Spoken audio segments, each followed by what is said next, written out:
Okay, there we are.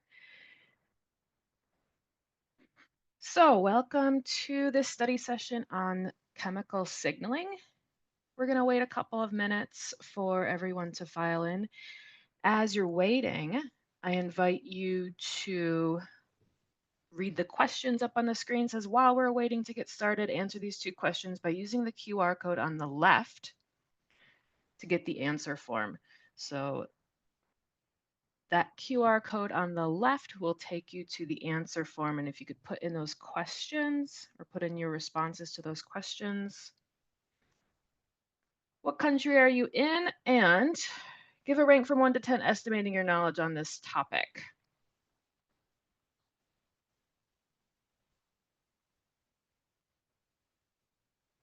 So if you're just joining us, go ahead and click on that QR code, follow the link to the QR code, and answer the two questions up on the screen. We're going to wait for a few more people to file in, and then we can get started.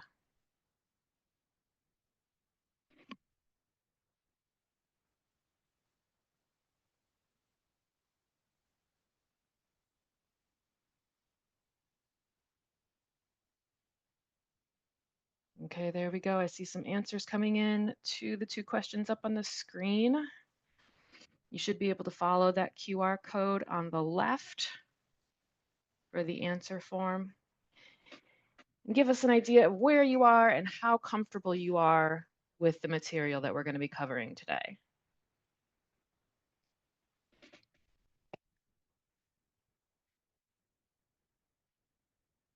I'm going to give everyone a few more minutes to answer the questions up on the screen. I want to make sure that everybody has access to the answer form, because as we go through today, I'm going to be putting up some questions, and I want to get your feedback on how you're getting the information. So we have a couple of responses up. We'll wait a couple more minutes for a few more responses. I want to make sure everyone's here and with it as much as we can be.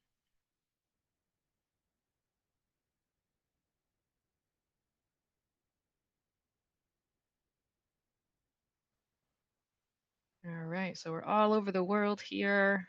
That's excellent. And maybe one more minute to answer those questions, and then we'll get started. So again, if you're just joining us, follow that QR code.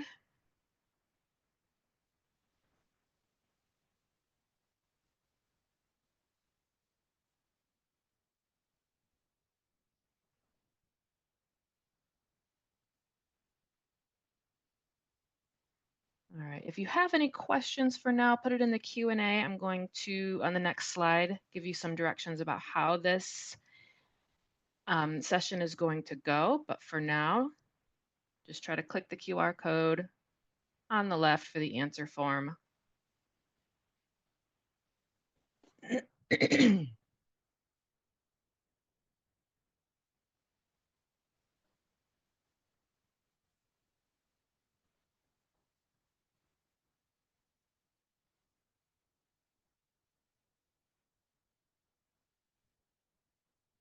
Okay, so we're going to go ahead and get started. So I'm coming to you from Manila. So it's about 9 o'clock in the morning here. My name is Lindsay Gish.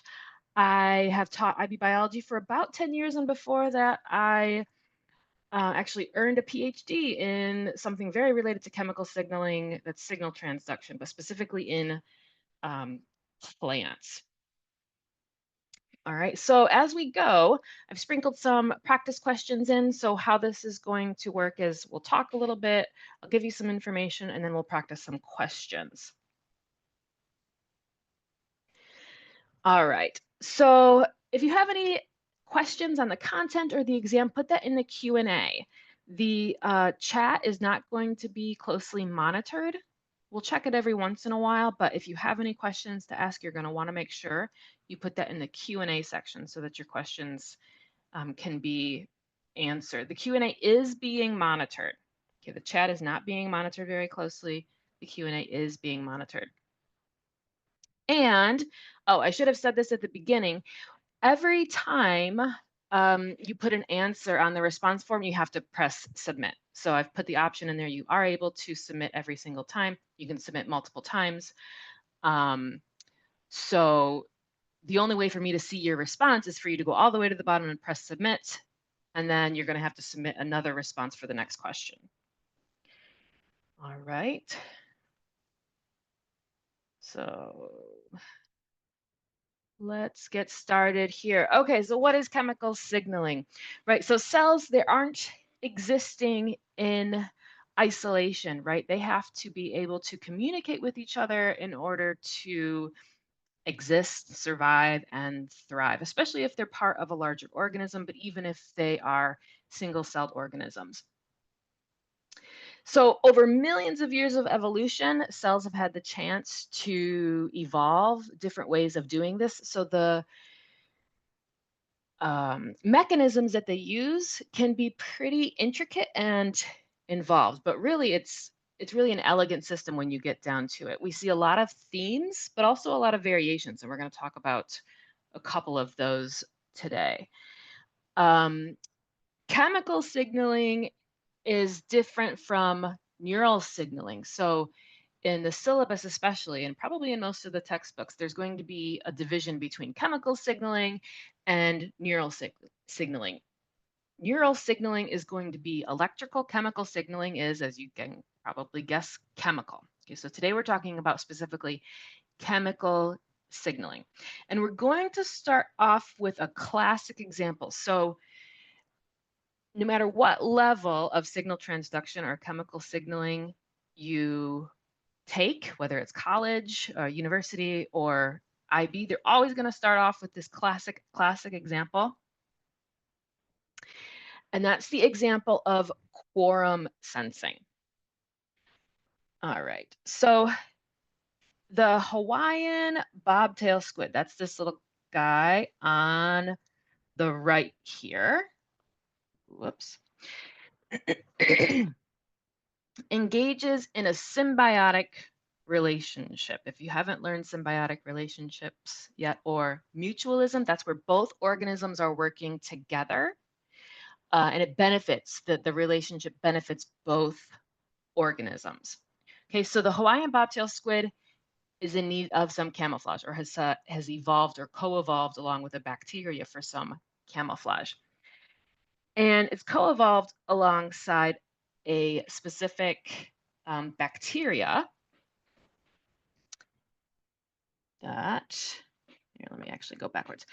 It's co-evolved alongside a specific bacteria that has the capacity to glow, right? So the bobtail squid takes advantage of this to hide from predators and prey. So it blends in with the surrounding light levels using this bioluminescence or glowing from the bacteria in order to camouflage itself. So how does it do this?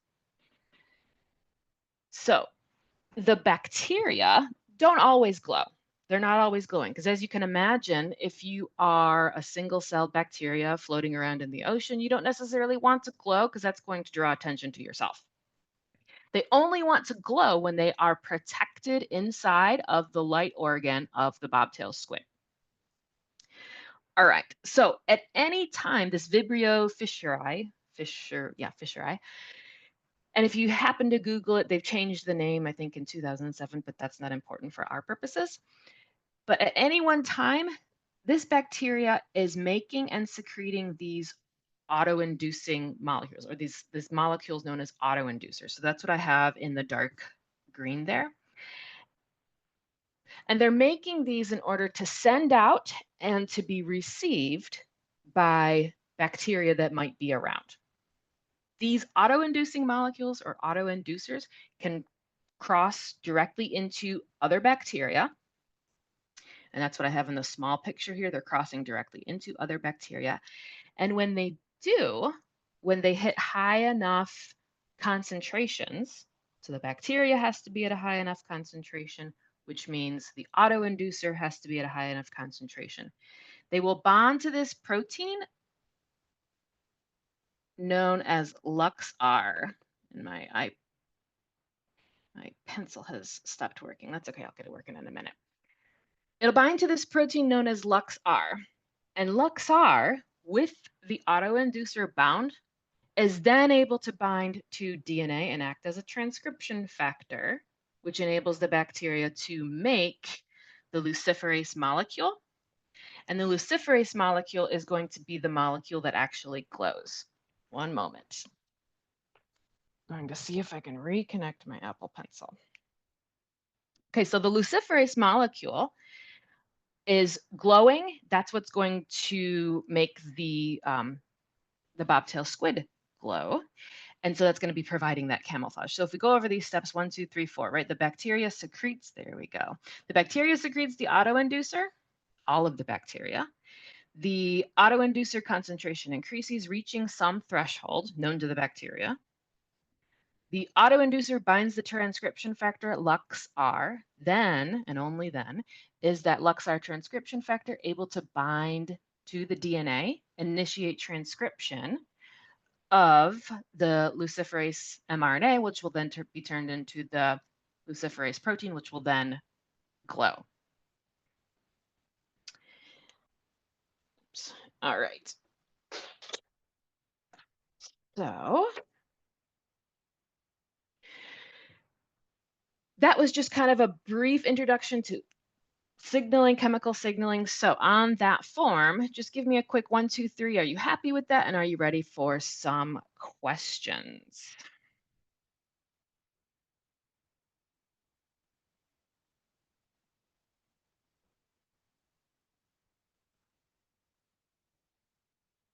All right. Okay. So try to put that in the response form, which you can follow the QR code, which is in the lower right-hand corner of the screen. So 1, 2, 3, how are you feeling? Are you ready to go for some questions? Okay, it looks like we're ready to move on for some questions. Okay. And don't forget, you have to press submit in order for your response to show up. All right, so this is a multiple choice question. What is the role of autoinducers in quorum sensing?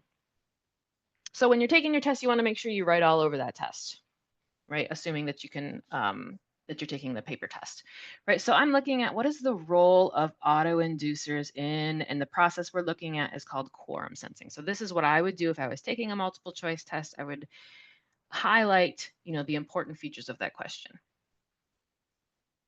Okay, I'm going to give you a couple of minutes to read and respond to the question, and then I will discuss it. So again, read, respond. Don't forget to press submit, and then I'll go over the correct answer.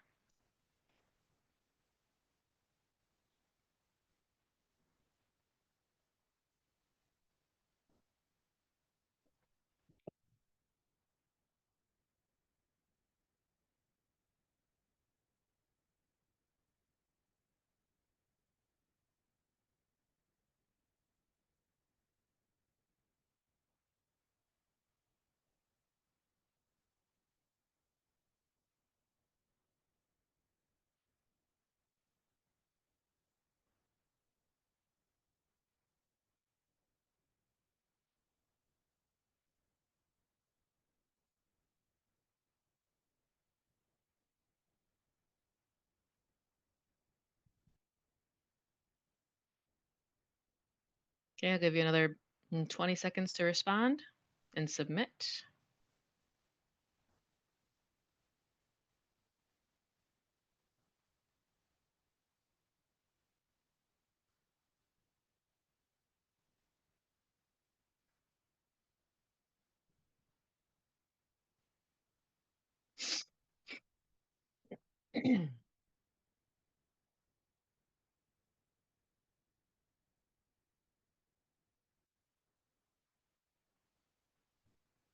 All right.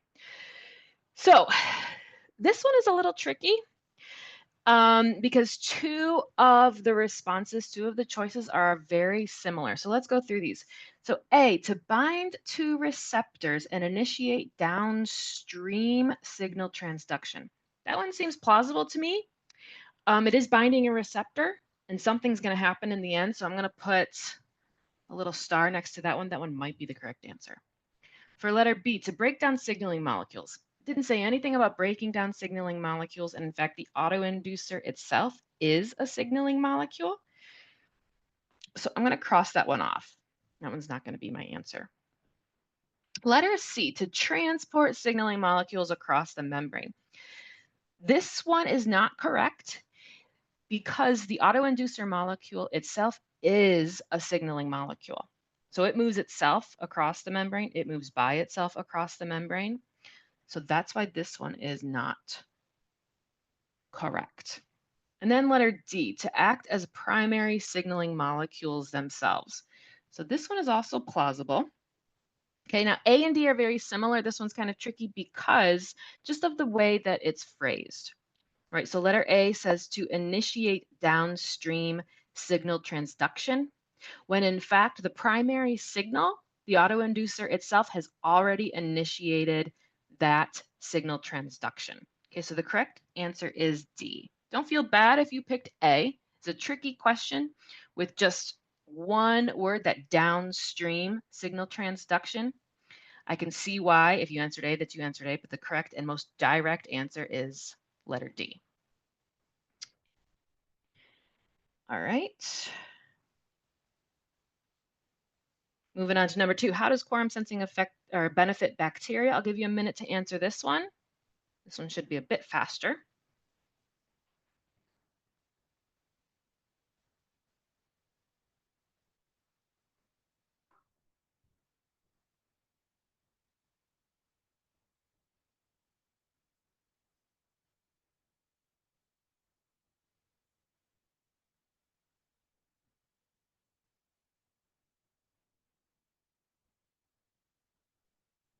Okay, I see some responses coming in.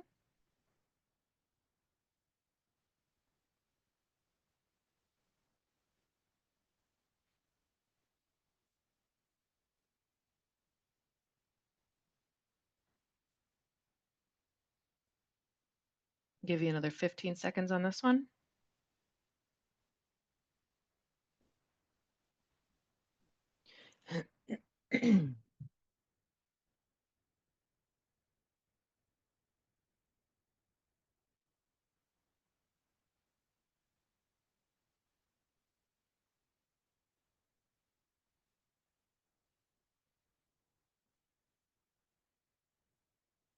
Okay. How does quorum sensing benefit bacteria? So let's go through these. It allows them to coordinate their behavior. I like that one. I'm going to put a star next to that one. We'll see if it holds true to be the most direct answer. For B, it allows them to avoid detection by the immune system.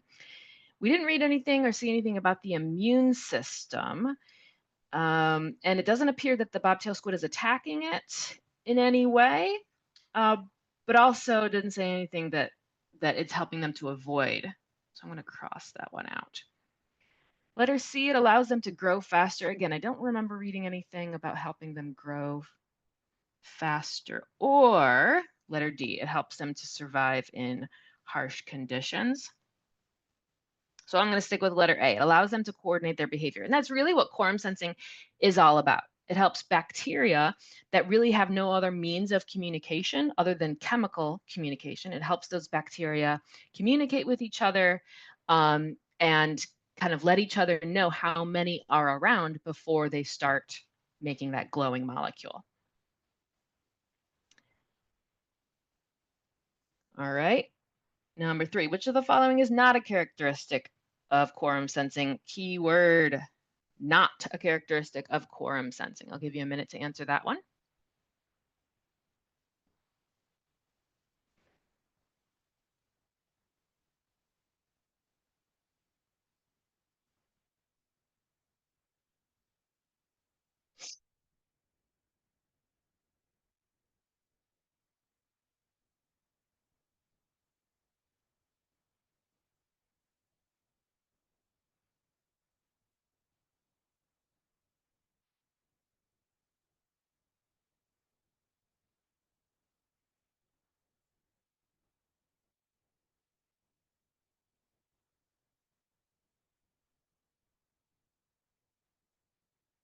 And maybe about 15 more seconds here.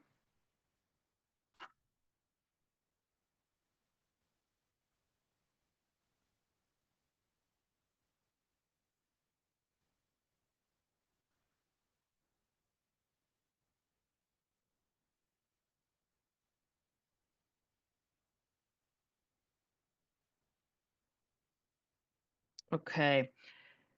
So let's take a look at these. Letter A, it involves the production and detection of signaling molecules. Well, that's exactly what it's doing, right? The production and detection of signaling molecules, that autoinducer. So check, that is true. It is a characteristic. B, it allows bacteria to communicate with different species. So these two are in a symbiotic relationship, but I don't remember the bacteria and the squid communicating with each other. So I'm going to put a dot next to that one because I don't know. Letter C, it is density dependent. It is definitely density dependent. Kind of by definition, they're sensing a quorum. So how densely packed are those bacteria? And D, it can regulate gene expression. That one is definitely true because that's exactly what it does. It regulates the transcription of the luciferase gene. Okay, so correct answer on that one is letter B. There's no communication between different species with this quorum sensing. All right, final question here. This one's short answer. The Vibrio fischeri do not produce luciferase in the open ocean because the bacteria population is not dense enough. Suggest how this benefits bacteria. And if you're not familiar with the command term suggest, like a good IB student, I have my command terms printed out over here. And suggest, propose a hypothesis or other possible answer. So if you can, shoot a couple of possible answers for how this benefits the bacteria.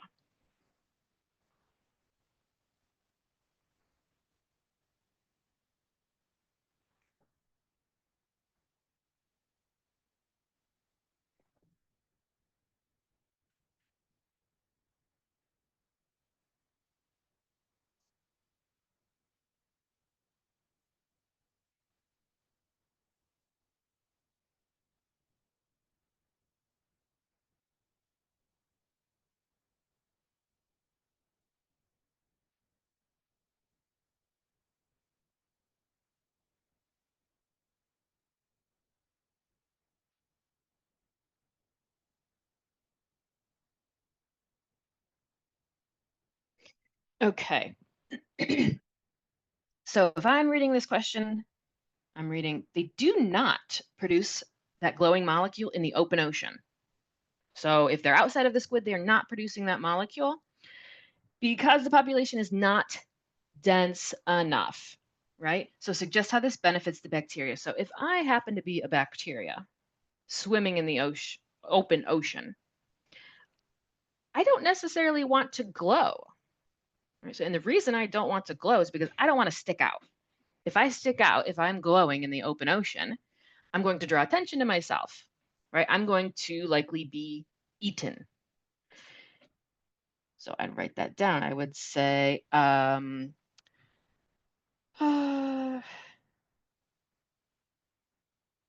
Don't draw attention.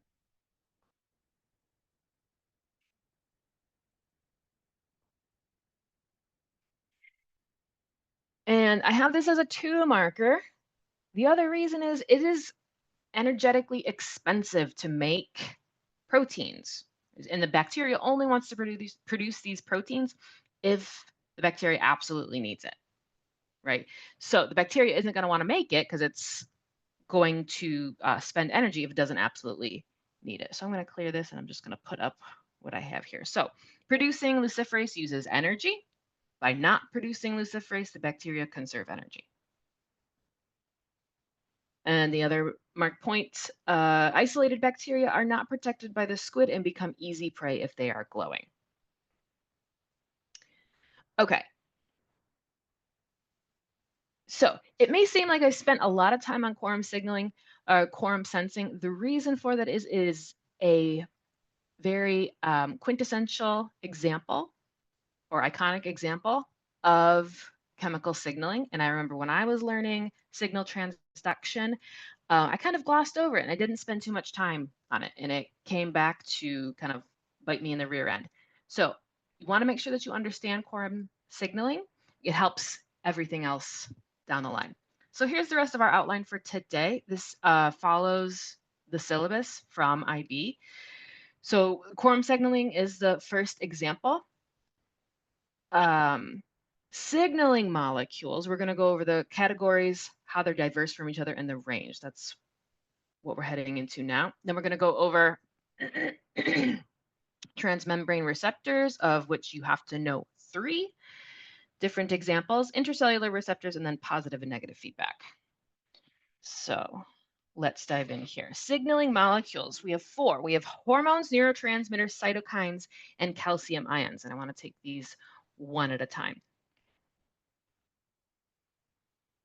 All right, so firstly, hormones. Hormones, by their definition, they're produced in one place and they're used in another. They're going to act distantly.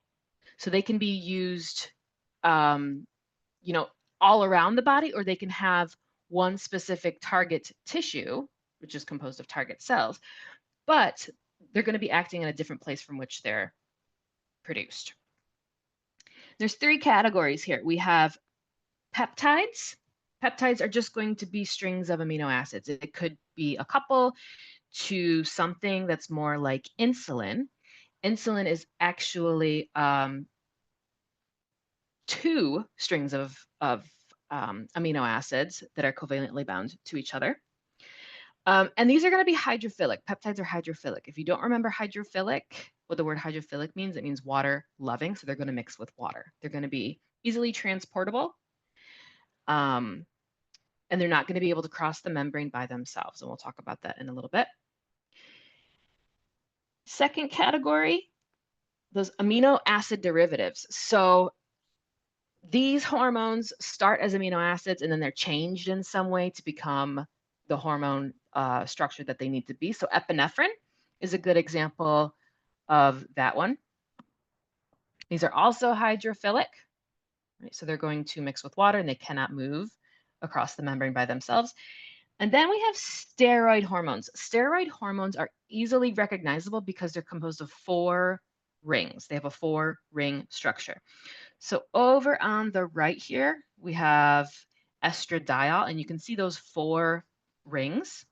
You have 3 6-membered rings and then 1 5-membered ring, but that's the typical structure of a steroid hormone, estradiol. Next, we have neurotransmitters. Neurotransmitters are going to act more locally than hormones. There's lots of different structures of neurotransmitters. That's why I didn't put any one picture or a couple of pictures up there, because there's so many and they're very diverse in their structure. So we have monoamines. That just means that they have a single amine group. Amino acids, just amino acids themselves can be neurotransmitters. Amino acid derivatives, like epinephrine, and in fact, epinephrine can act as a hormone and as a neurotransmitter. Purines, which are just molecules like ATP and GTP, those can be neurotransmitters as well, and then gases. All right, so these are going locally, they're just diffusing across the synapse. Cytokines. So cytokines are specifically for inflammation. They're going to cause inflammation in response to injury or infection. They are small proteins that are too large to cross the membrane on their own. So these were kind of implicated in the mortality of the 1918 Spanish flu pandemic, where you had young people dying in high numbers. And they think one of the hypotheses is that they died so often, or more so than you would think for a healthy population like that, because they were experiencing a cytokine storm. Their bodies were overwhelmed with these cytokines because their immune systems were so young and vital. But anyway, cytokines are going to act locally and act distantly.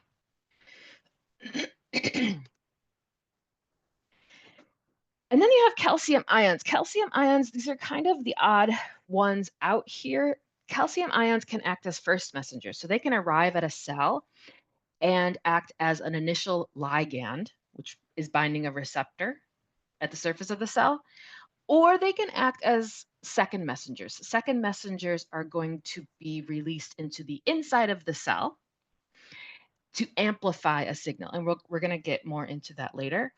Um, so they're pretty versatile. They have a lot of different functions in the body, and they can act both locally and distantly. Okay, so they can be primary messengers on the outside of the cell, secondary messengers amplifying signal on the inside of the cell. It's very versatile, very versatile. Well, not a molecule, very versatile ion. Okay, just a couple of questions here. So make sure everybody's still awake. Are you happy with that? And are you ready for some questions?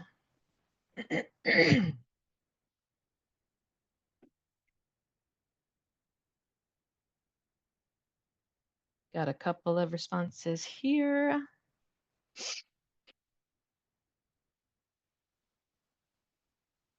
All right, looks like some of us are still awake. Good, thank you very much. I appreciate that. Let's go on to the first one. All right, I'll go ahead and read it. So which of the following experimental approaches would be most effective in investigating the role of calcium ions as a second messenger in cell signaling? So I've emphasized a couple of words here. So most effective and as a second messenger. So take a moment and pick the best answer.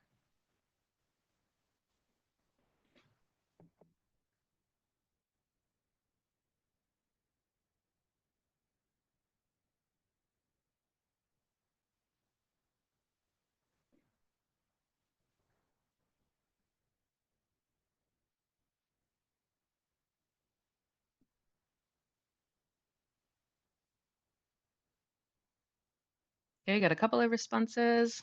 Wait for a couple more.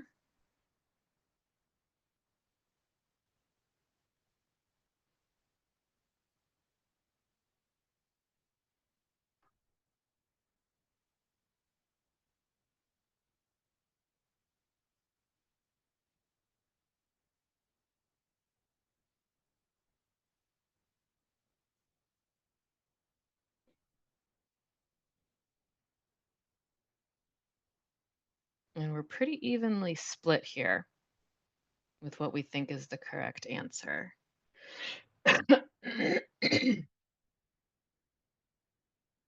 you another few seconds.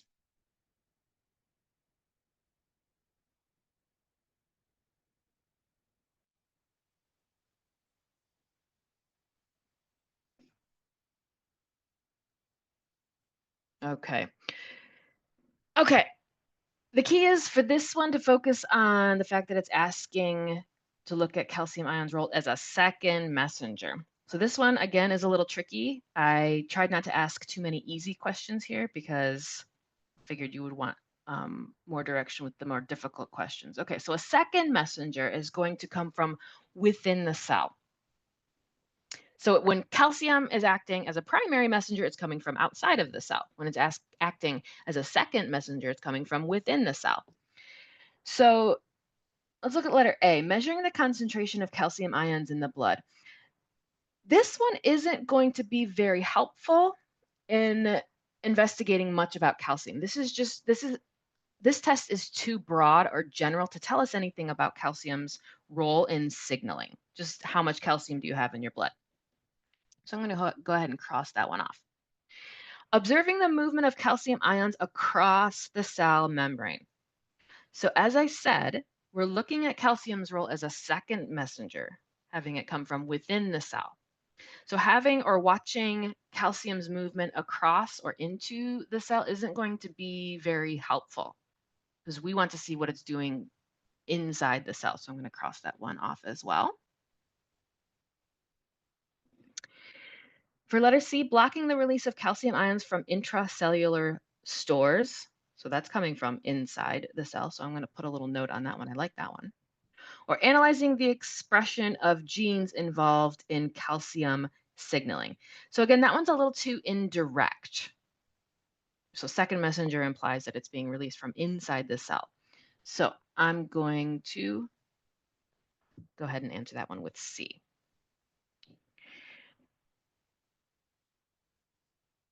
All right, here's another multiple choice. Which of the following scenarios best illustrates the difference in the speed of action between hormones and neurotransmitters?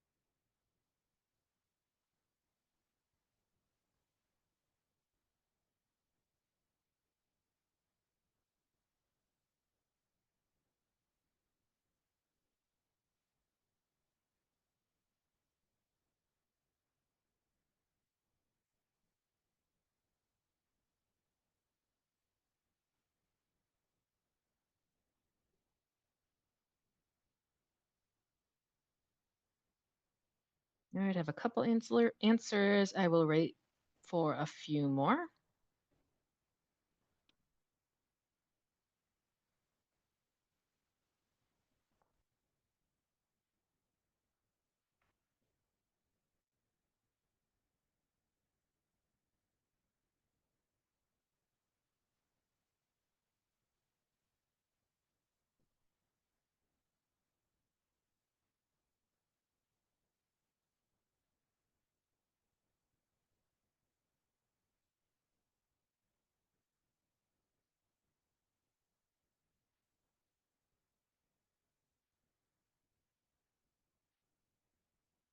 Okay, let's take a look at this one. So we're looking at which of the following scenarios best illustrates the difference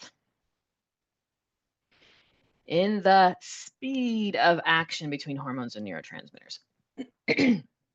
So right off the bat, I'm looking at hormones versus neurotransmitters. What I know is that hormones are going to be pretty slow. By comparison, neurotransmitters are going to be very fast. So let's take a look at which one of these matches. Triggers glucose release from the liver in the matter of minutes, causes muscle contractions in the matter of milliseconds. I like this one because I'm seeing minutes and milliseconds. So that could be a good one.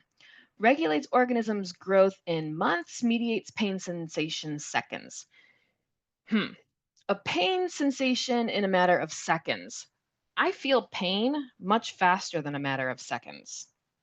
Sometimes I might feel pain, my brain might feel pain before I even realize that it's happened. So I'm going to cross that one off. If you pick that one, don't feel bad. There is a huge difference there between months and seconds, but you feel pain much faster than a couple of seconds. Letter C stimulates stimulates antibody production over a matter of days or triggers the digestive enzyme release in a matter of minutes. I like that one too, actually. So I'm going to put a dot next to that one.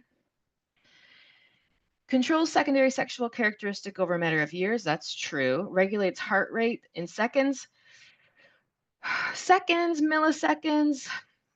I don't like that one as much as I like, say, the milliseconds one on the top. Although it's not a terrible answer, it's not the best answer. So I'm going to cross that one off. All right, so now I have between A and C. And again, this is a tricky one, right? So C is true, but A is really highlighting the fact that muscle contractions of after neurotransmitters have been released happens in the matter of milliseconds. So it's really, well, like I said, highlighting the difference in the speed. Neurotransmitters are acting very fast. So for that one, I'm going to pick their correct answer as A.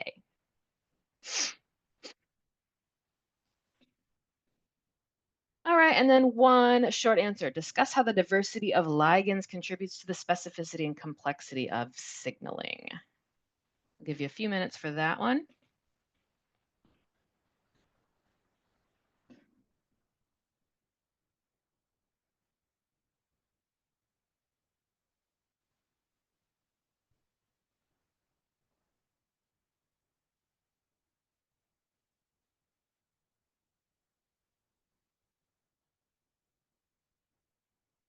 And if in your response you don't have 3 to put down, that's okay. Just put, you can submit 1 or 2.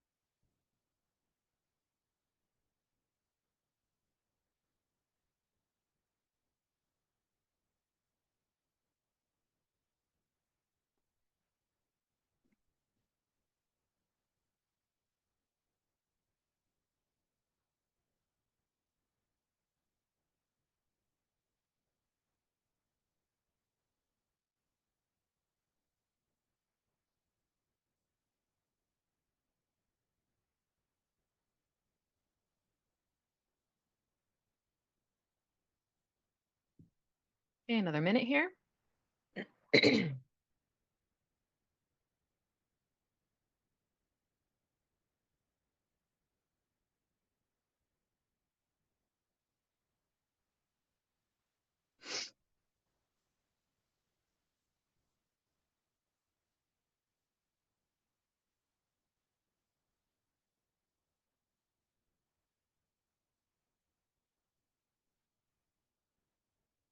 Okay.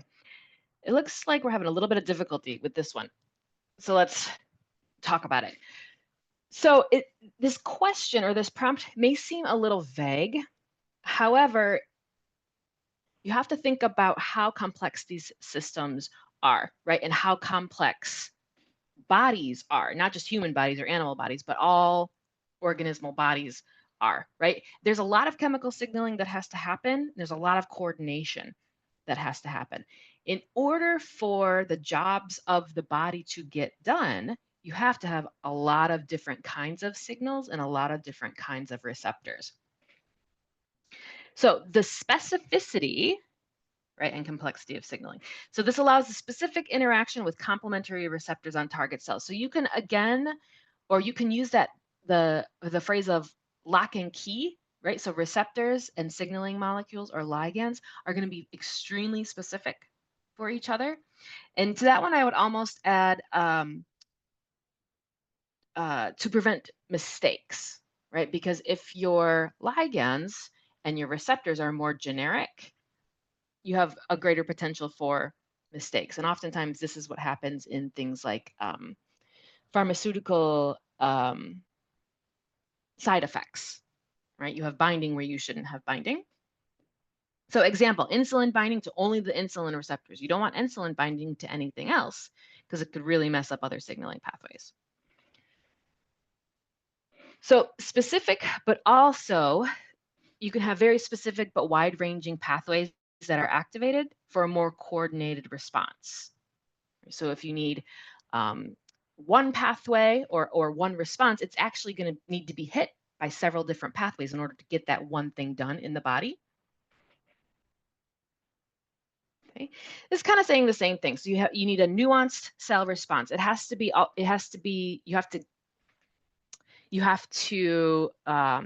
the response of the body has to be to attack that one problem or solve that one problem or command, but it also has to be not overkill or underkill. Right? It has to be very nuanced to solve that problem. And for reduced cross reactivity, as I said in the beginning.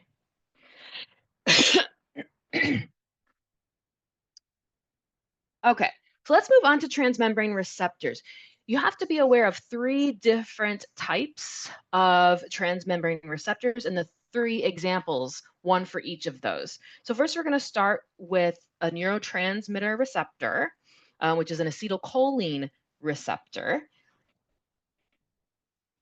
And specifically, these are ligand-gated ion channels, right? And it tells you exactly what it is right in the name. So ligand-gated, right? So ligand-gated means in order to open it, you need a ligand.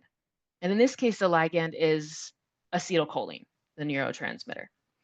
So ligand-gated ion channel.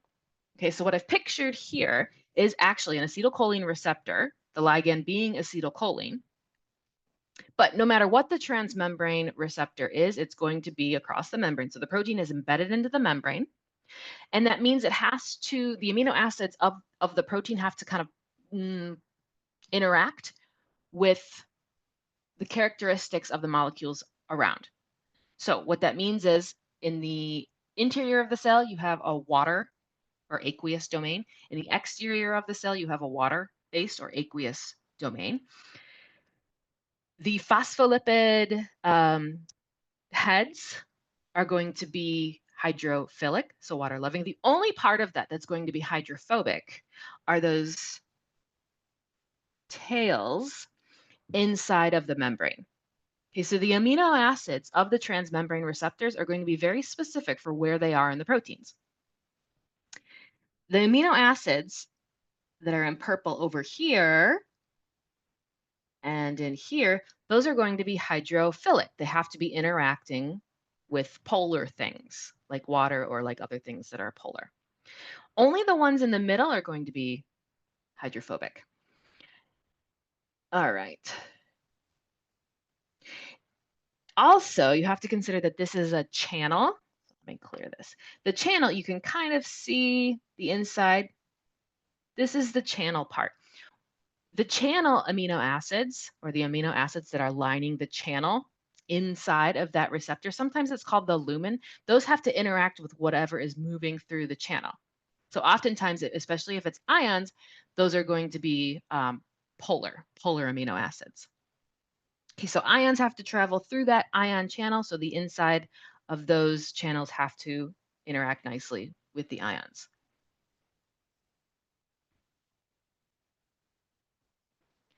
All right, so here's your example. You have the presynaptic neuron on the left and the postsynaptic neuron on the right. So again, we're just talking about the chemical signaling part that's happening inside, or sorry, we're talking about the chemical signaling part that's going to happen between the two neurons, not the action potential, not the electricity or the electrical conduction through the neurons themselves. So you have acetylcholine that's going to be released into the gap, into the cleft. It's going to diffuse across, and it's going to bind to one of those ligand-gated ion channels. When it does, when the acetylcholine does, it's going to allow in sodium ions, which, if you don't know, is going to start the action potential in the postsynaptic neuron. Okay, so this is a simple pathway, a very important pathway, but a simple pathway to demonstrate how these ligand-gated ion channels are functioning. Okay, so a transmembrane receptor, we're looking at the amino acid properties of the whole thing, or the properties that you are going to find. And we're looking at how it can transmit a signal onto the next cell. All right, so moving on to some questions. How do you feel about transmembrane receptors so far? Excuse me.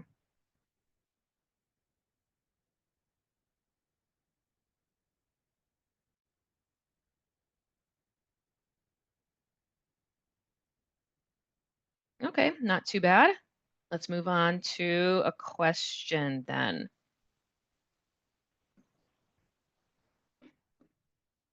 Which type of amino acid is typically found in the transmembrane domain of a transmembrane receptor?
Okay, maybe 20 more seconds.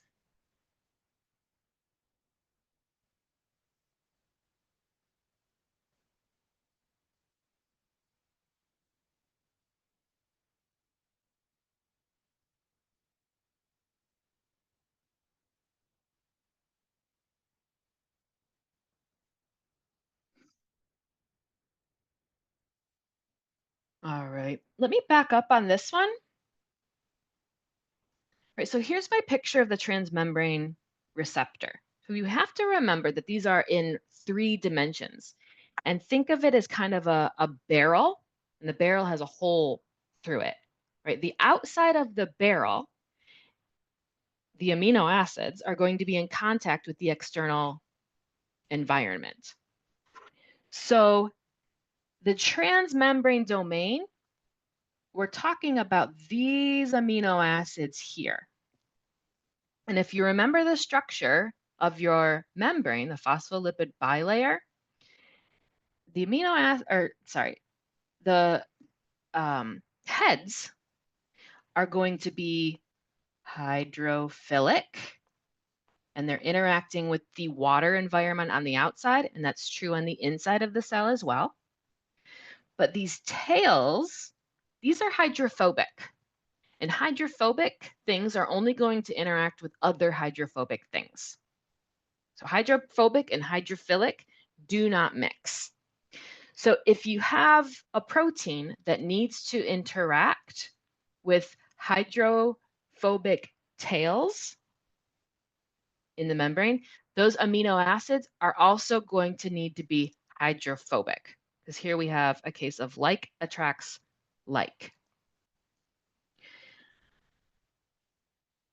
All right, so for number 8 here, as I just said, it's not hydrophilic.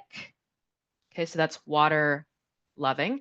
And the question doesn't say anything about the inside of the channel, right? It just says the transmembrane domain of the receptor. If it said something about the inside of the channel or the lumen of the channel, then yes, it may be hydrophilic or charged or polar. But it just says the transmembrane domain. So I've already kind of hinted that this is the correct answer. But if we take a look, hydrophilic and charged and polar, those are kind of always to describe a similar feature. Right? So if you're doing a multiple choice question and 3 of the answers kind of sound the same or seem the same or a little bit similar, and the other one is different, it's probably that different one. Okay, so the correct answer of this is hydrophobic. You need those hydrophobic amino acids to be interacting with the hydrophobic tails of the membrane. Okay, this question is specific for the acetylcholine receptors. Right, so this is a little bit more of a neural-based question, but neonicotinoid pesticides bind to and block acetylcholine receptors in insects. What's the most likely consequence of this binding?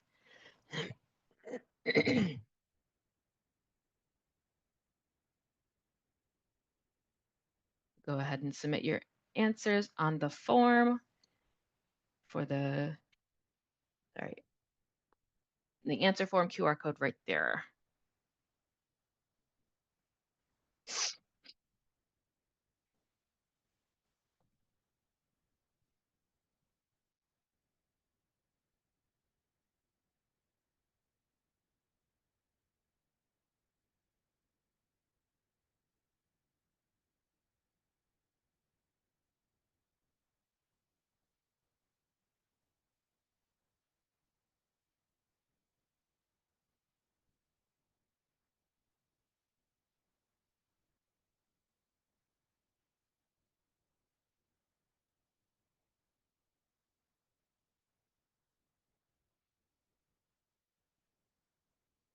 Okay, another 10 seconds.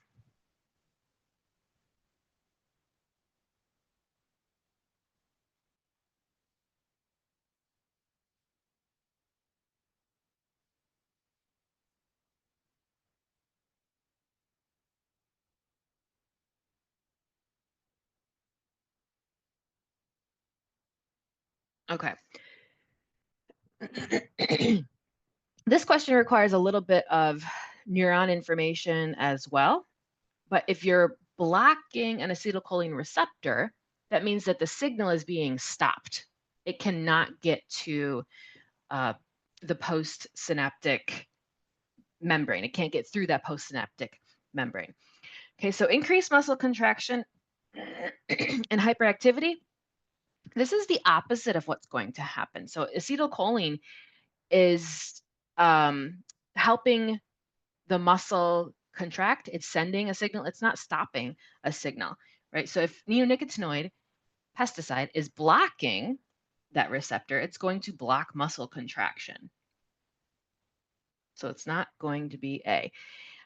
C and D, I'm going to skip over B for now because that's the correct answer, but C and D are very coordinated responses, right? So enhanced learning and memory. Well, if you block an acetylcholine receptor, chances are it's not going to do anything good. So not enhanced learning and memory from these insects. Increased feeding and reproduction. Again, that's very coordinated, and the pesticide is interrupting a vital function.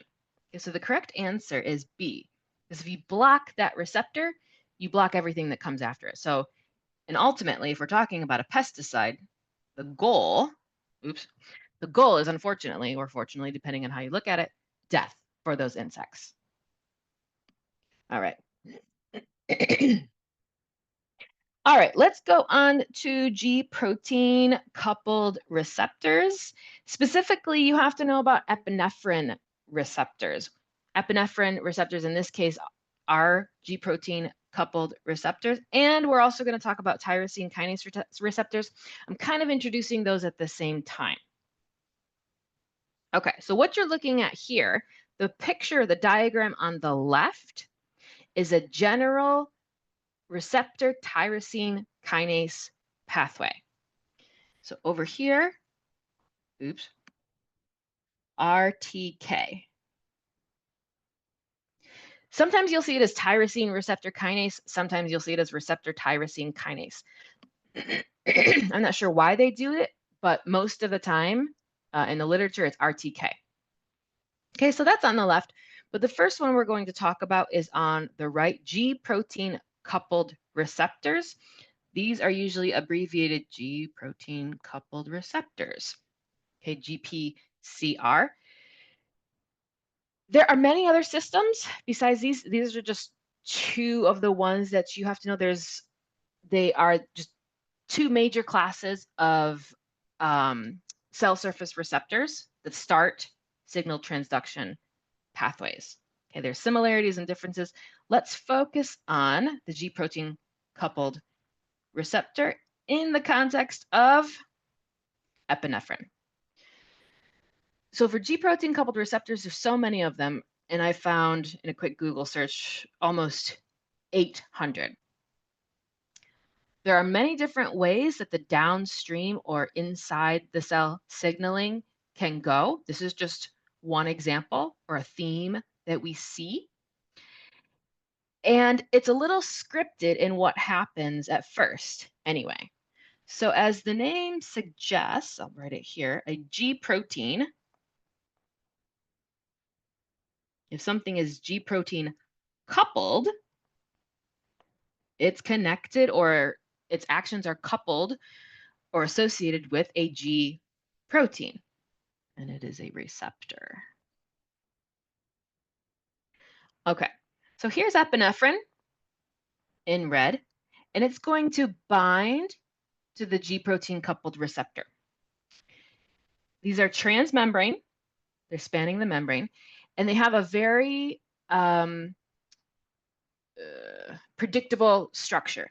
They have 7 transmembrane domains. So 7 times this protein is threaded through the membrane.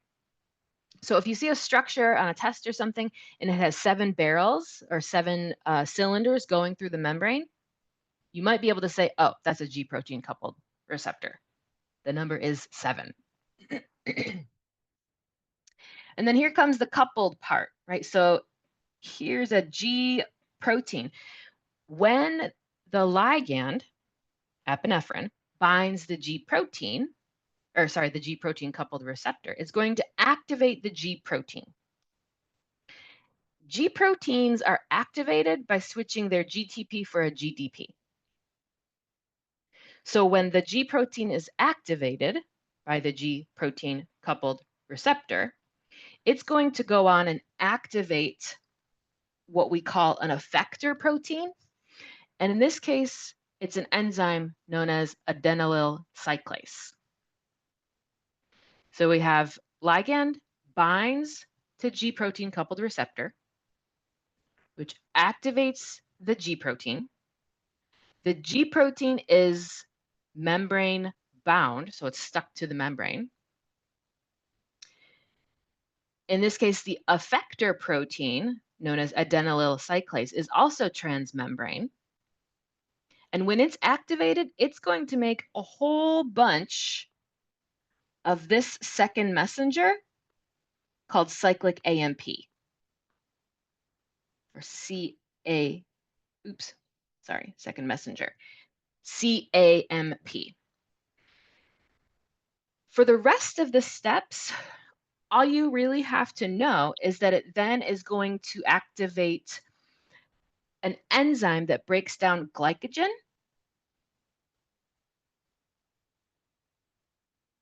to make glucose. So in the fight or flight response, epinephrine is going to cause glycogen's breakdown to release glucose to increase blood glucose levels. All right, that's a little complicated, so I'm just going to repeat it one more time. One, you have epinephrine bound to the G protein coupled receptor. That G protein coupled receptor changes its conformation and activates the G protein, just 2. That G protein, in turn, activates adenylyl cyclase, 3. Adenylyl cyclase causes the production of cyclic AMP, 4. And in the case of epinephrine,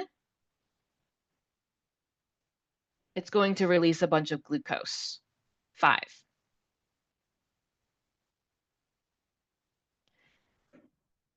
The common themes are the G protein coupled receptor, the G protein, the effector protein, in this case, adenylyl cyclase, signal amplification. By signal amplification, we're talking about the second messenger. Whoops, sorry, that should be an arrow. The second messenger takes, maybe 1 or 2 signaling molecules that came from the outside and makes a whole bunch of them, thousands to millions, amplifying that signal inside. That's the whole point of a second messenger, is to take that signal and make it known to the entire cell. And then some sort of cellular response. All right.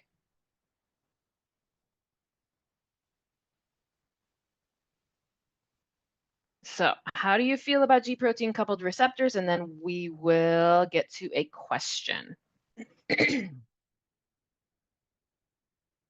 ahead and fill that in on the answer form.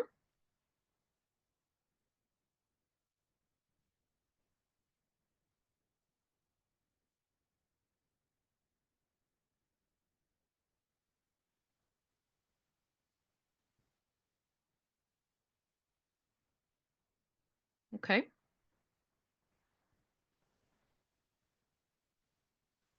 All right, good. Let's get to our question.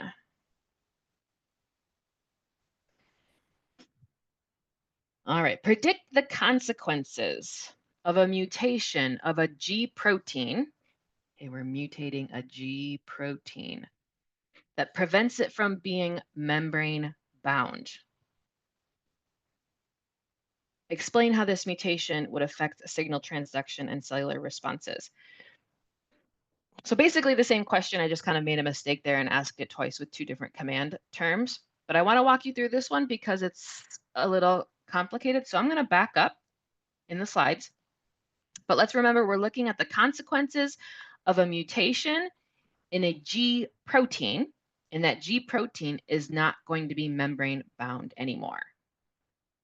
Right, so here's our G protein. Should be bound to the membrane, but now it's not going to be. Okay, so in your responses, give me a few consequences of that. What's going to happen if that G protein is no longer bound to the membrane? And you can think in terms of general in the pathway or specific in terms of glucose.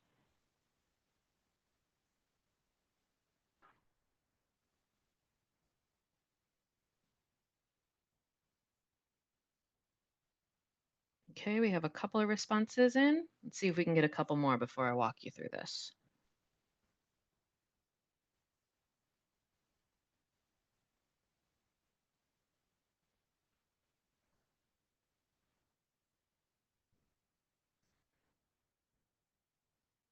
And I'll go back to the question here.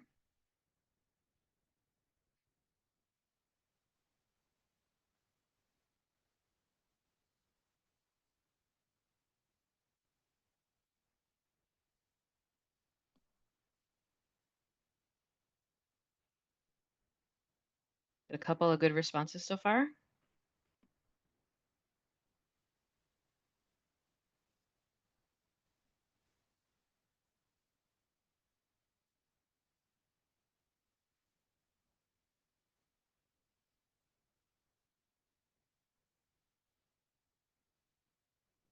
All right, let me take you back to the picture, right? So G protein, the G protein here is membrane bound for speed and proximity, right? Its proximity is helping with the speed of the signal transduction. So the idea is that the G protein is membrane bound because the G protein coupled receptor is membrane bound. And then in this case, so is the effector protein, adenylyl cyclase. So the G protein can quickly get from one to the other. If it's no longer bound to the membrane, it's going to float off the membrane, maybe sometimes travel back in and then away, and then maybe you'll get over to adenylyl cyclase, right? So the membrane bound feature of it is keeping it in proximity to the things it has to work with. So one response, yes, exactly. The G protein won't be as efficient at activating adenylyl cyclase. It could probably still activate it, but it's not going to be as good at it. It's going to be a little bit slower. Anything downstream of that, so cyclic AMP amplification, the release of glucose from glycogen, all that's going to be diminished. There's going to be reduced amounts of that coming out. Okay, so we have, oh, those just popped up all at once. Impaired or transient, so coming and going. Impaired or transient interaction with the G protein coupled receptor. So it's going to interact and then maybe drift away, interact and then maybe drift away. Reduce activation of the G protein because it can't come into contact with the G protein coupled receptor. Disruption of downstream signaling. So I should have put something specific on there like reduced effector protein activation. In that case, it's adenylyl cyclase. And then a decreased cellular response. So in this case, less glucose would be released. And you could also say that the blood sugar or the blood glucose level wouldn't go as high. Okay. Moving on to tyrosine kinase receptors, and specifically, we're going to be talking about insulin. So when we talk, the G protein coupled receptor epinephrine model is very typical of what you see in a G protein coupled receptor. For the tyrosine kinase receptor, The one that IB wants you to know is the insulin receptor. That one's a little atypical of RTKs, of receptor tyrosine kinases. So first, here's a model of the receptor tyrosine kinase. These are different from G protein coupled receptors because they only have one transmembrane domain instead of 7, like the G protein coupled receptors do. They exist, or in order to be activated, they have to dimerize, meaning you have one RTK and one RTK, and they have to come together as two RTKs in order to be activated and transduce the signal through the cell. So in a typical model, you have the ligand binding to the receptors dimerizing or coming together. Then you have autophosphorylation. So basically just the receptor phosphorylates itself. It's a kinase, and kinases add phosphate groups. And in this case, autophosphorylation means it's doing it to itself, to activate itself. And then, and thank goodness you don't have to know the details, and then it can carry the signal inside the cell through a series of steps. Okay, so this is the typical model. Insulin is just a little bit different in that the receptors don't need insulin to be bound in order to dimerize. They're just hanging out in the membrane together as dimers already. And basically that's the only difference. So insulin can come in and bind to the already dimerized receptors, activate the receptors, which changes the conformation of the receptor, and then it autophosphorylates itself, thereby activating itself. As the name suggests, it's phosphorylating on the tyrosine amino acids. And then it's going to cause the movement of some glucose transporters to the membrane. That way the glucose can go into the cell and lower blood glucose levels. Okay, so some similarities with G protein coupled receptors in that the signal comes from the outside, the receptor does something to the message and takes it inside. And some differences, right? So G protein coupled receptors don't dimerize. They work with a G protein. You don't see in this model that's presented on the screen right now, you don't see a second messenger. Sometimes there are, sometimes there's not. Sometimes the amplification will be something called a phosphorylation cascade instead.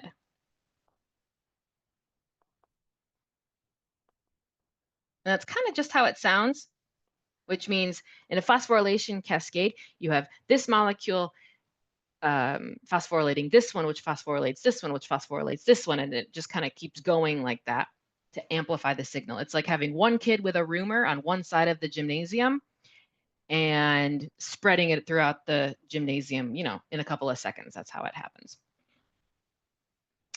All right.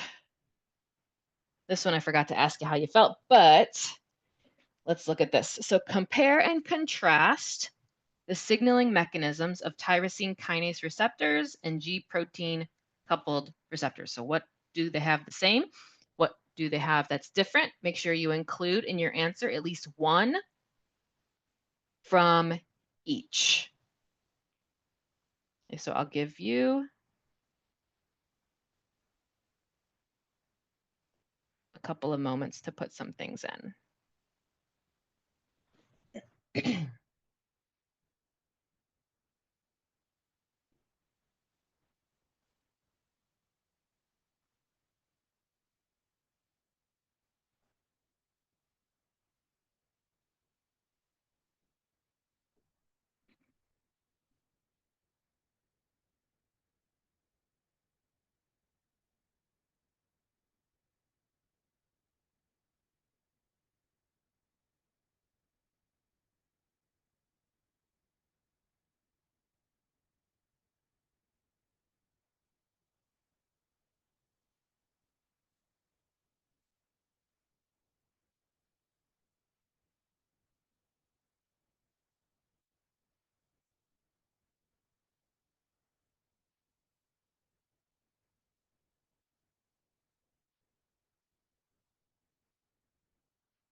Okay, maybe another 20 seconds.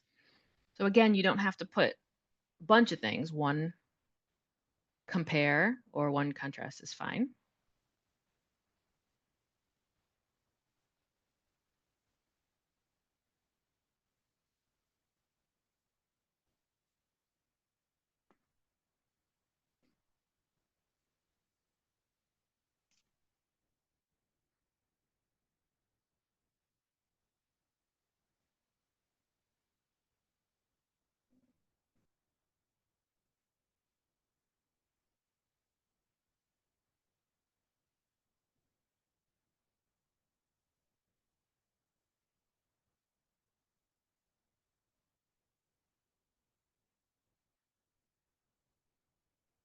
Okay, so let's start basic, right? So both receptors are transmembrane.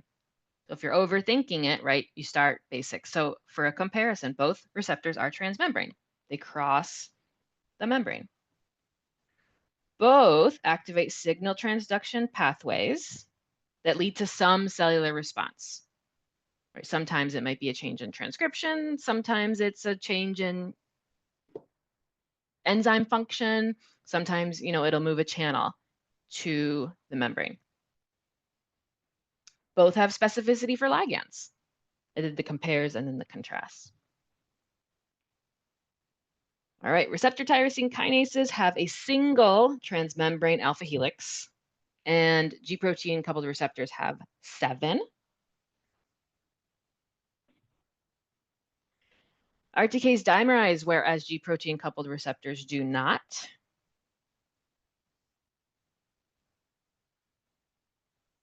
RTKs autophosphorylate, GPCRs do not.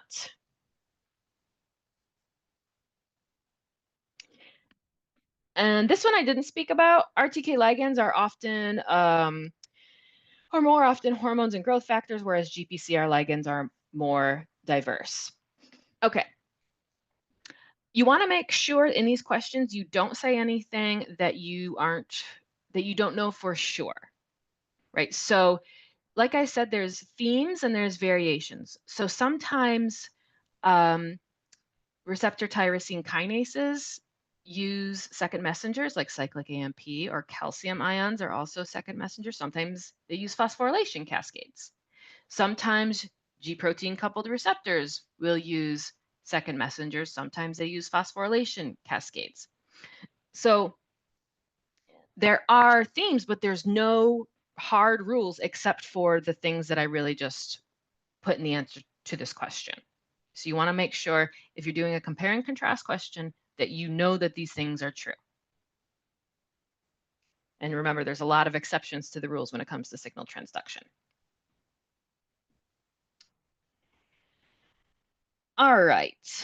Next, intracellular receptors. This is a whole other category. The receptors are inside the cell because the ligands, their signaling molecules, can cross right through the membrane. So our example here, hypothalamus cells that secrete gonadotropin releasing hormone. Okay, so I'm using the example of estradiol, which isn't labeled here, but let's pretend it's estradiol. Estradiol is a steroid hormone. So we have a hydrophobic ligand or signaling molecule. Okay, because it's hydrophobic, it can go right through the membrane on its own.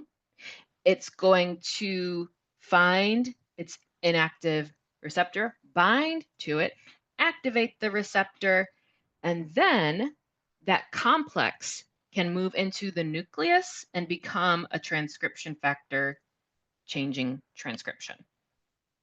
Okay, this is a little bit more straightforward in how it acts because the signal doesn't have to change hands so many times. You have a transmembrane receptor protein. It's like a relay race to get the message inside. If the message can just come inside on its own, it's much more straightforward. Okay, so signaling molecule comes in, and that's that. We're not done yet. However, I wanted to put up a feedback form. If you would fill that out before you leave today. We're not done yet, as I said. But we're looking for some study session feedback to help us improve in the future. Okay, and I'm going to present the feedback form QR code at the end as well. But just try to hit that feedback form before you leave today, just in case you have to duck out early before we're done. Okay, finally, we're going to talk about positive and negative feedback. All right, so I have a simple diagram of negative feedback here. The pathway that is triggered inhibits the pathway. So a simple example, right? Let's say you're cold, right? So you shiver. That's going to make heat. And if you make heat, if your muscles make heat that makes you warmer, that's going to stop you from shivering, right? So the product of the pathway inhibits the pathway itself. Classic examples, blood glucose regulation, body temperature regulation, blood pressure control. Of course, I did a little bit more of a complicated example. So we're talking about negative feedback on the gonadotropin releasing hormone. So estradiol releases from the ovaries. When estradiol is at low or moderate levels, it inhibits GnRH. Right? So when, in the specific question or the specific thing to remember here is when estradiol is at low or moderate levels. It's going to stop gonadotropin releasing hormone from being released, and that means there's no ovulation. So no egg release from the ovary. Ovulation does not occur. Then, just before ovulation, it switches to positive feedback because estradiol increases. Okay, but what is positive feedback? Positive feedback is much more rare in biology because it's kind of outside of homeostasis. It's not maintaining homeostasis.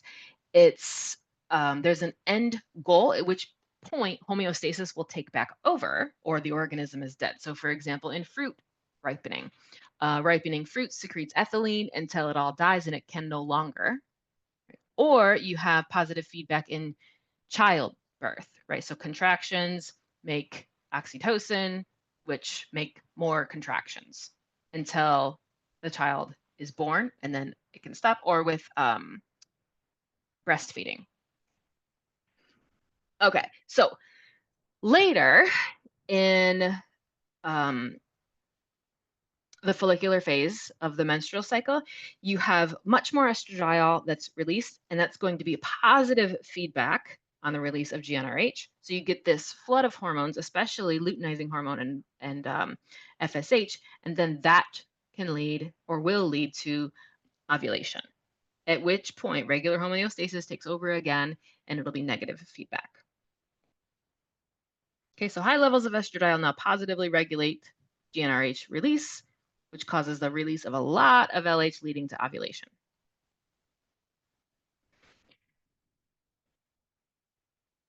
Okay, so we're gonna move on to a question and answer session right now, but first, if, like I said, just in case anybody has to duck out, I wanna make sure that you please fill in that feedback form for us to help improve these sessions. So I can give you a minute to do that before we move on to some additional questions.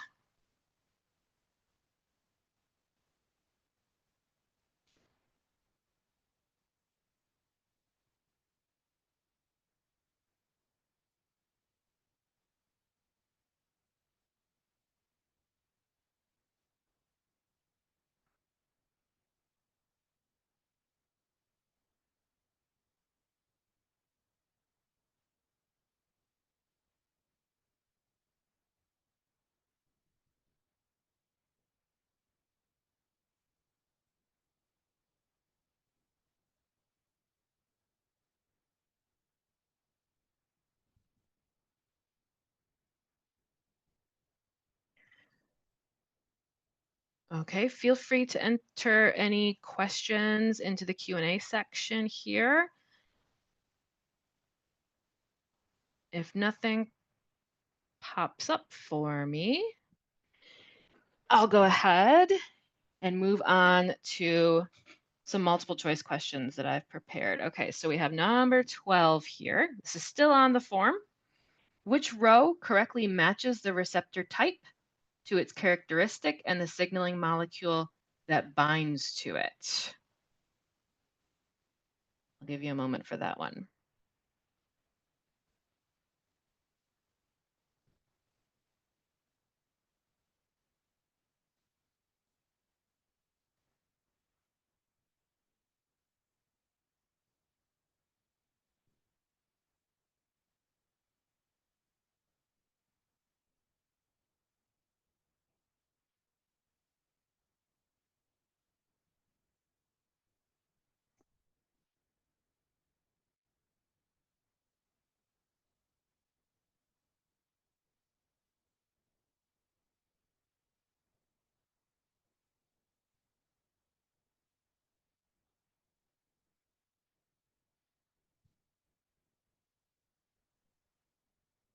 All right, here come the responses. I'll give you another 20 to 30 seconds.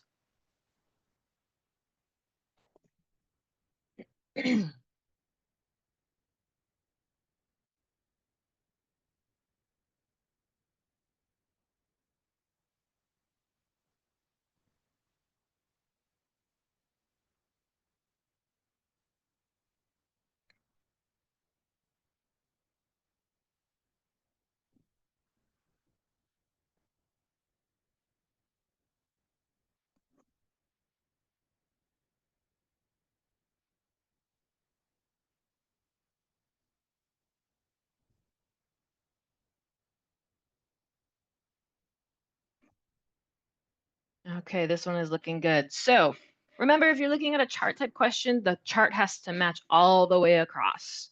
Okay, so it's important to check that everything in one row is correct. And don't just stop at the second row if you find something that's correct.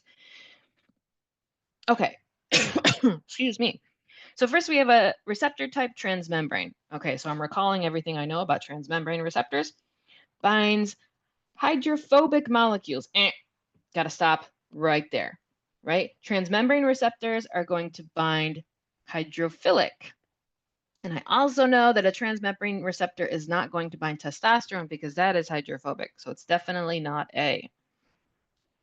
B, intracellular. Now I'm recalling everything I know about intracellular receptors. Located in the cytoplasm or nucleus. Well, that's the definition of intracellular. And signaling molecules, steroid hormones. Well, I know those are hydrophobic. I like this one. Maybe that one. Okay, for letter C, transmembrane receptors exposes a binding site on the extracellular side. I'm not quite sure what they mean by that, but let's move on to the third column there. Signaling molecules, estradiol. I know that one's not correct. Even if I'm not sure what the characteristic really means, I know that transmembrane receptors do not bind estradiol because estradiol is hydrophobic. Intracellular, embedded in the plasma membrane. And I know that one's not correct because intracellular are not embedded in the plasma membrane. Okay, and let's do two more here. We'll do one multiple choice and then we'll do one short answer. And then I think we'll be all set for the day. Identify the road that is not correctly matched regarding feedback mechanisms.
Okay.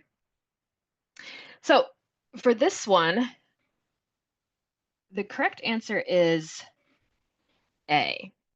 Right. And for this one, I made sure this question you didn't have to know anything about signaling. You're just looking at is what they're describing a positive feedback or a negative feedback. So remember, a negative feedback, whatever the signal is, stops the need to have that signal. Right. So if you're cold, you shiver, you warm back up. That's the idea anyway. Okay. If it's positive feedback, the signal causes more of the signal. So if we look at A, positive feedback, calcium release stimulates further calcium release. Right off the bat, I know that's positive feedback because the signal is causing more of the signal to be released. And the outcome is amplification of the signal. Right? So that's kind of what happens in positive feedback. So the signal is amplifying the signal. Anytime if you're looking at negative feedback, or sorry, if you're looking at feedback and it says anything like stabilizes or reduces or prevents, it's likely negative. It's likely negative. Um,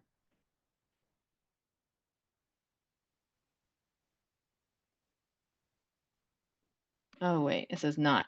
Okay, maybe I shouldn't have done this question because my brain has stopped working. So identify the row that is not correctly matched. So I'm sorry, the answer is not A. That's my mistake. Um,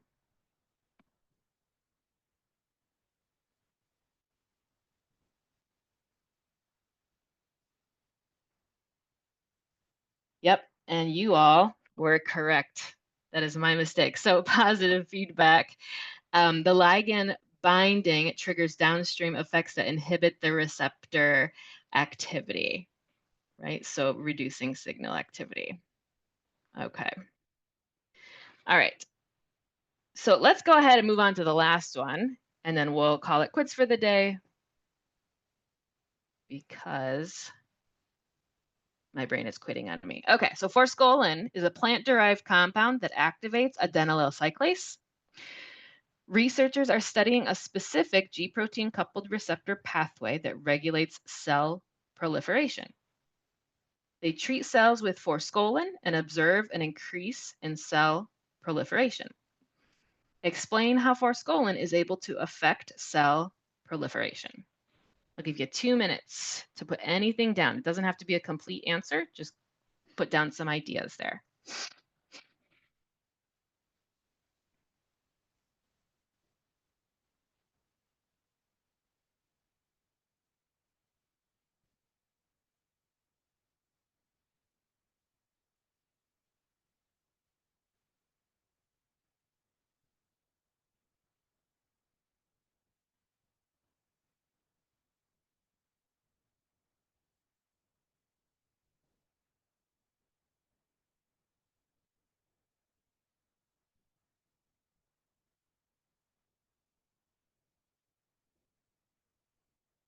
I like this question because it's going to give me an opportunity to go back and discuss G protein coupled receptors a little bit. So if you're waiting for that, I'll do that in just a moment. I want to give people a chance to respond.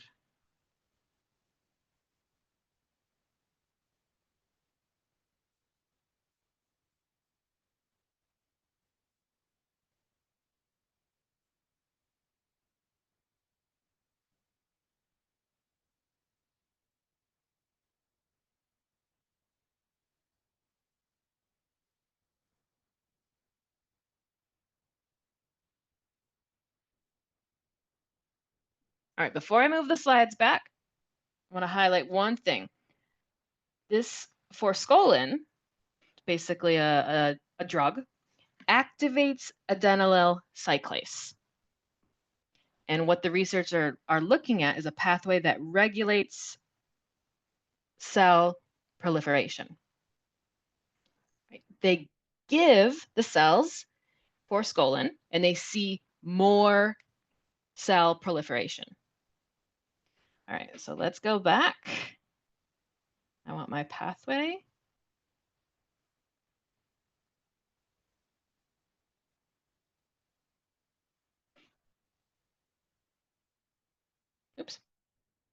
And I'll go to this one. Okay, so in our G protein coupled receptor, our effector protein, the one that we're talking about in the question, is adenylyl cyclase. Okay, the question tells us that the forskolin activates adenylyl cyclase, which is going to make a whole bunch of cyclic AMP. So by adding adenylyl cyclase, by adding forskolin, adenylyl cyclase has been activated and the pathway has been activated, which causes more cell proliferation. So it's kind of like bypassing the ligand to activate the pathway. And that's actually what some pharmaceuticals do. That's what some drugs or medicines do. They kind of bypass the ligand to activate the pathway. So let's see what I have for the answer here. Okay, activation of adenylyl cyclase leads to an increase in cyclic AMP concentration. That's what the forskolin is doing. The cyclic AMP is a second messenger that activates pKa. You don't have to worry about pKa, but it's going to activate downstream components. This eventually leads to a change in gene expression and changes in cell proliferation. And that's it. All right.